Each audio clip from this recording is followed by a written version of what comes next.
The Constitution of India, Preamble. We, the people of India, having solemnly resolved to constitute India into a sovereign, socialist, secular, democratic republic and to secure to all its citizens justice, social, economic and political, liberty of thought, expression, belief, faith and worship, equality of status and of opportunity, and to promote among them all fraternity, assuring the dignity of the individual and the unity and integrity of the nation. In our Constituent Assembly, this 26th day of November 1949, do hereby adopt, enact and give to ourselves this Constitution.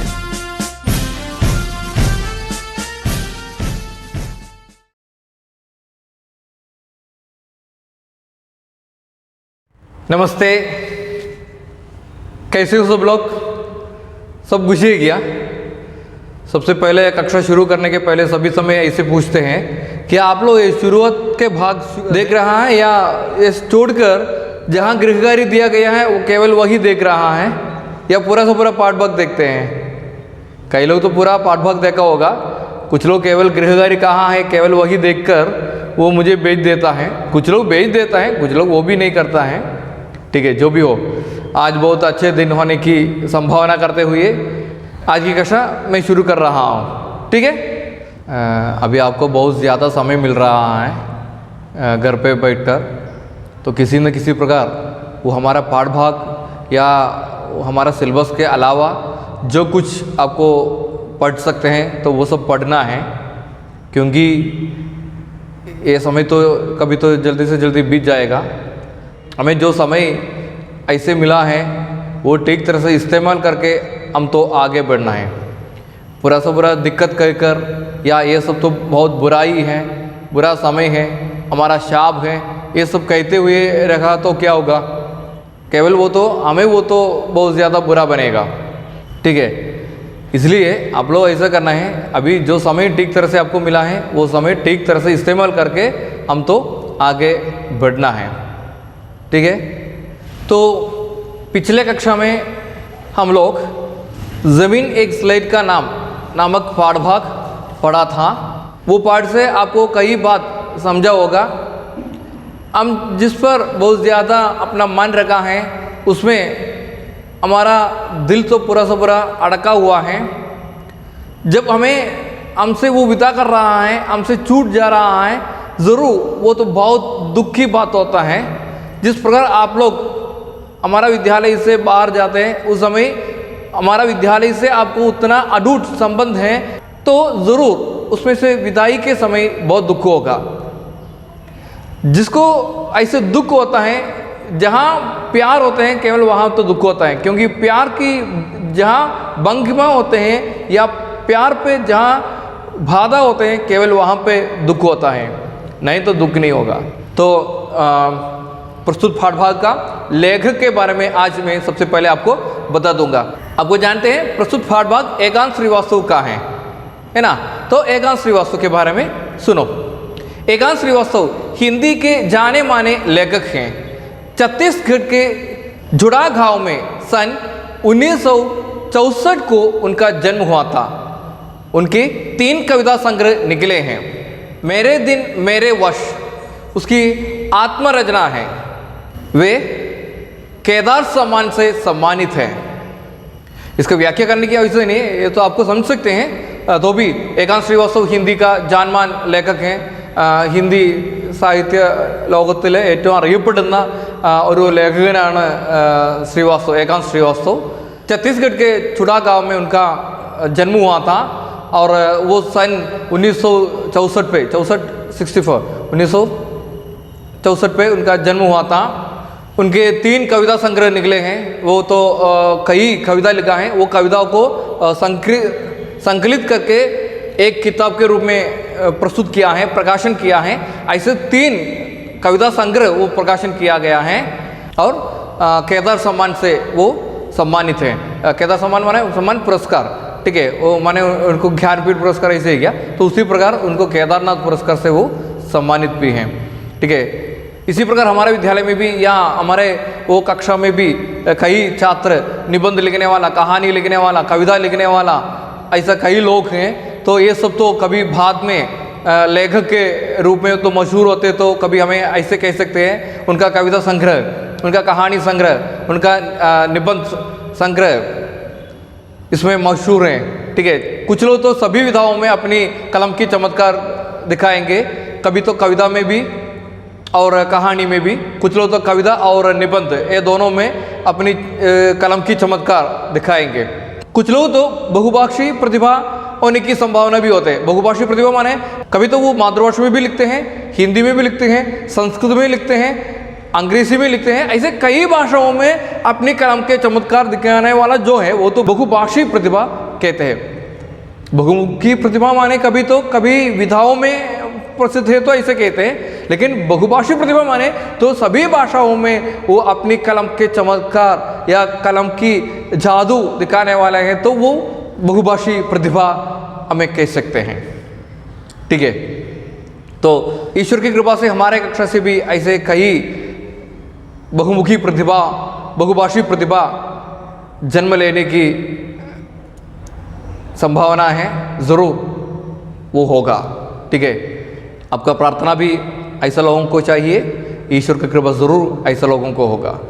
ठीक है, ईश्वर तुम्हारी भलाई करें, ऐसे लोगों को ईश्वर की भलाई ज़रूर होगा।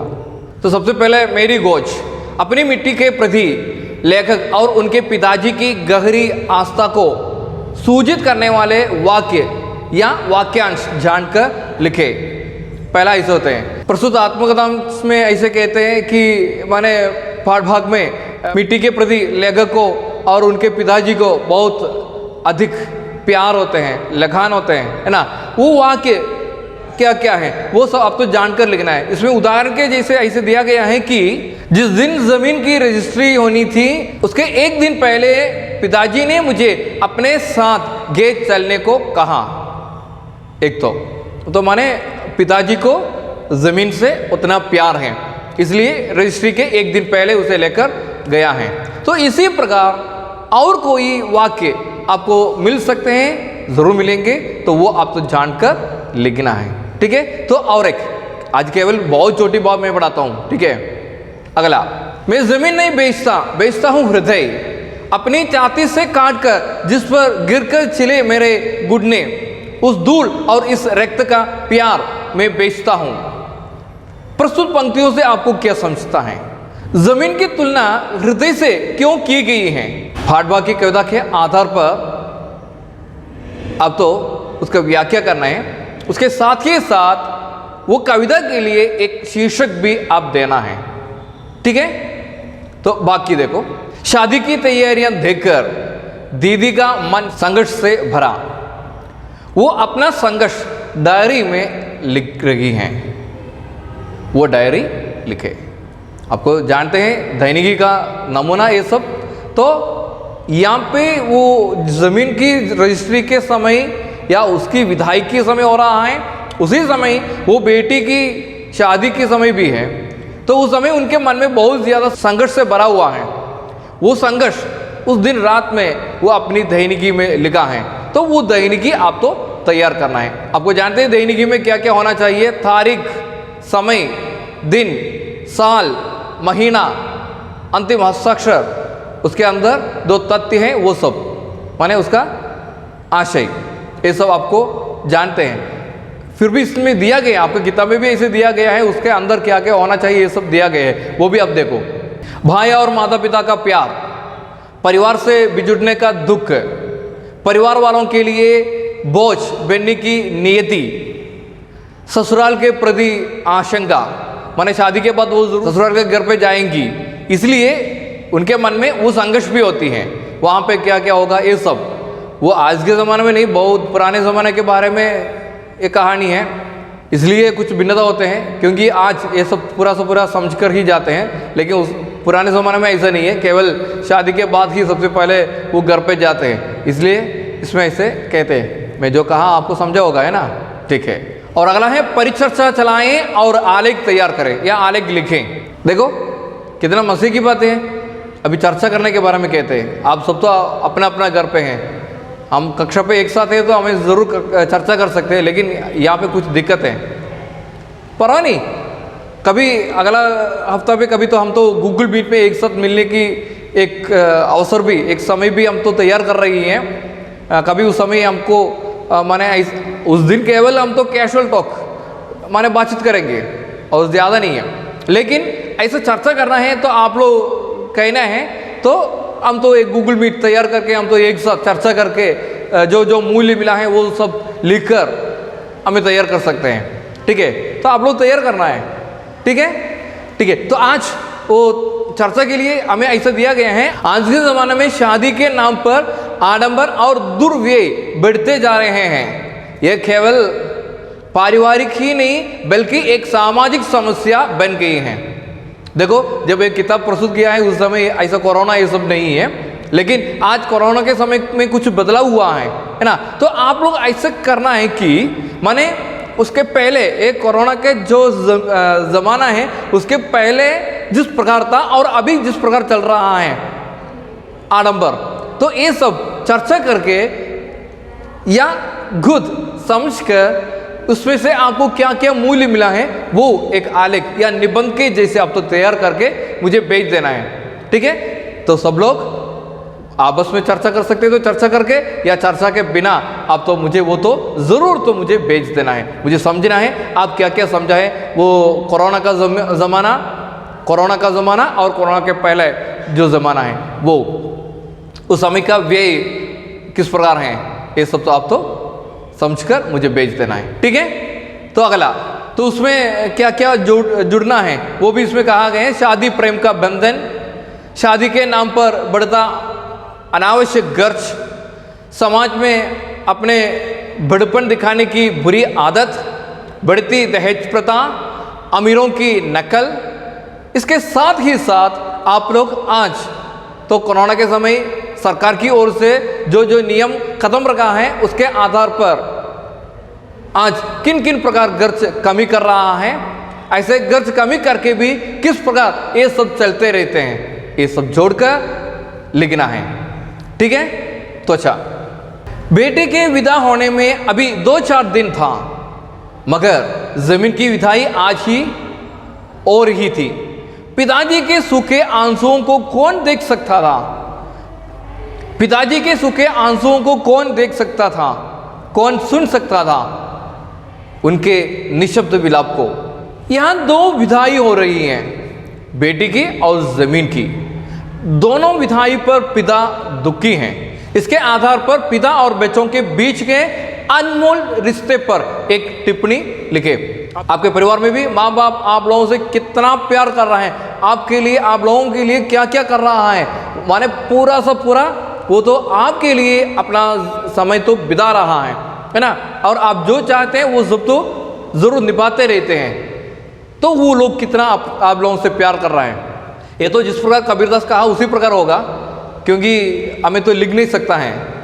ये क्या आप लोग पढ़ा होगा, 7 समुद्र की मसीह करूँ गुरु गुण लिखाना चाहे, यहाँ पे पिता और माँ बाप का गुण तो लिख नहीं सकता, उतना है। ठीक है, तो भी बहुत ज़्यादा है, हमें लिख नहीं सकता, ऐसे कहकर लिखे बिना नहीं भेजना है, नहीं ऐसे वाक्य नहीं देना है, ज़रूर लिखकर मुझे भेज देना है। ठीक है, आपको कितना लिख सकते हैं उतना लिखकर मुझे भेज देना है। गृहकार्य के रूप में केवल इतना है। तो अभी पाठ भाग के आधार पर एक नज़र दिया गया है ना, वो आपकी किताब में भी है, वो पढ़े तो आपको समझ सकते, तो भी केवल एक नज़र आपको मैं देता हूँ, सुनो।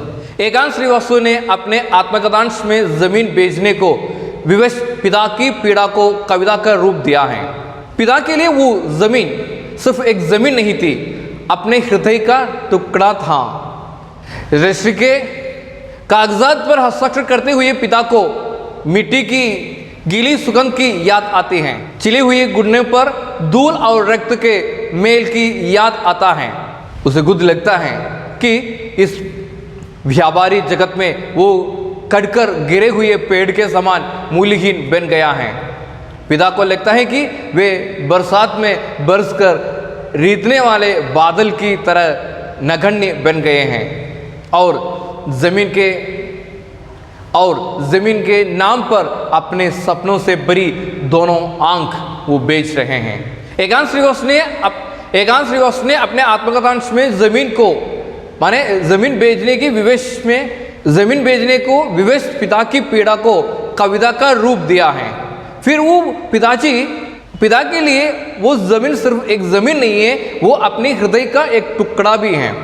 वो आपको समझ सकते हैं ना, वो जब तो रजिस्ट्री का कागजात पे हस्ताक्षर कर रहा है उस समय उसे ऐसा लिखता है, वो मिट्टी की वो घीली जो सुगंध है वो सुगंध वो कागज से उनको मिलता है, ऐसा उनको लगता है। माने उस समय वो याद आ रहा है, चिले हुए घुटने पर धूल और रक्त के मेल की याद वो भी उनको आता है। उसे खुद लगता है कि इस व्यापारी जगत ഫുൾ വാണിജ്യവൽക്കരണം നടക്കുന്ന ഈ ലോകത്ത് അദ്ദേഹത്തിന് വെറും കച്ചവടമായിട്ട് തോന്നുകയാണ്. കാരണം മരം വെട്ടി വീഴ്ത്തുന്ന വ്യക്തിക്ക് അത് വെറും കച്ചവടത്തിൻ്റെ കണ്ണോട് കൂടിയായിരിക്കും കാണുന്നുണ്ടാവുക. പക്ഷേ ഒരു മരം വെച്ചു പിടിപ്പിക്കുന്ന ആളെ സംബന്ധിച്ചിടത്തോളം അദ്ദേഹത്തിൻ്റെ ആശകൾ മുഴുവൻ പൂർത്തീകരിക്കാൻ കൂടിയായിരിക്കില്ല, ഇത് ആർക്കോ വേണ്ടി എന്ന രീതിയിലായിരിക്കും ചെയ്യുന്നുണ്ടാവുക. അപ്പോൾ അതുകൊണ്ടാണ് ആ ചിന്താഗതി ഇവിടെ വളരെ വ്യക്തമായിട്ട് പറഞ്ഞത്, വ്യാപാരി ജഗത് മേ വോ കട്ട്കർ ഗിരി ഹുയെ പേड़ के समान മൂല്യഹീൻ ബൻ ഗയാ ഹെ. കാരണം അവിടെ ആ മരത്തിന് പിന്നെ മൂല്യമില്ല.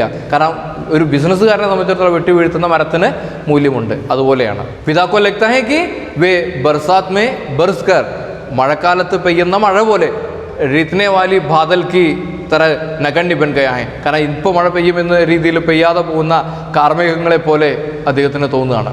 और ज़मीन के नाम पर अपने सपनों से भरी दोनों आंख बेच रहे हैं. അതുപോലെ തന്നെ ഇവിടെ ഭൂമിയുടെ പേരിലാണെങ്കിൽ പോലും അദ്ദേഹത്തിൻ്റെ രണ്ട് കണ്ണുകൾ, ശരീരത്തിലെ രണ്ട് കണ്ണുകൾക്ക് എത്രത്തോളം മൂല്യമുണ്ടോ അത്രയും മൂല്യമായിട്ടുള്ള ആ രണ്ട് കണ്ണുകളാണ് അദ്ദേഹം വിൽക്കുന്നത്.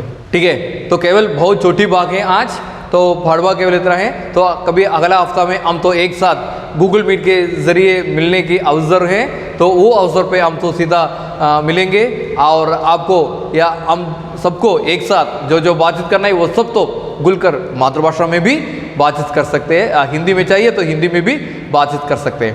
ठीक है, तो अच्छा, धन्यवाद सबको और अच्छे दिन की शुभकामनाएं. बाद में मिलेंगे. ठीक है, बाय.